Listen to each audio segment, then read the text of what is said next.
Many of the communication lines cut off. Many Egyptian Americans are having a hard time coping with what's going on in their homeland.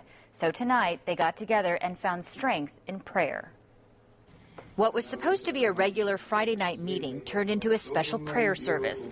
Most of the members of the St. Antonius Coptic Orthodox Church in Hayward have friends and family in Egypt, and tonight they prayed for their safety. It's really scary. I feel like we're watching history in the making. It's a revolution, and I hope that the end result is something that's great, but I think nobody knows what's going to come of it. Since the violent demonstrations broke out, many in the Bay Area haven't been able to get through to their friends and family.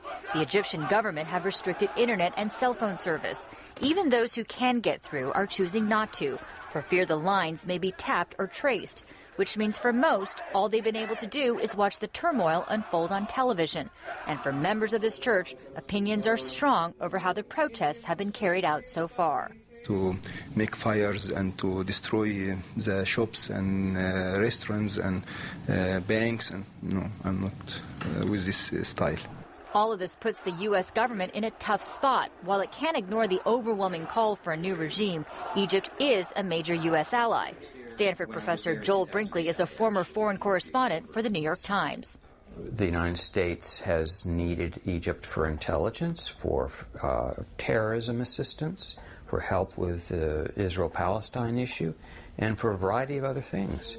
It's a complicated situation, one these Egyptian Americans can only hope will end peacefully. Hopefully a change to the better. More democracy, maybe, more justice. That's what I hope for. There will be a show of support for the protesters in Egypt. A rally is scheduled for noon tomorrow at the corner of Market and Montgomery in San Francisco. Carolyn. All right, Lillian. Lillian Kim reporting.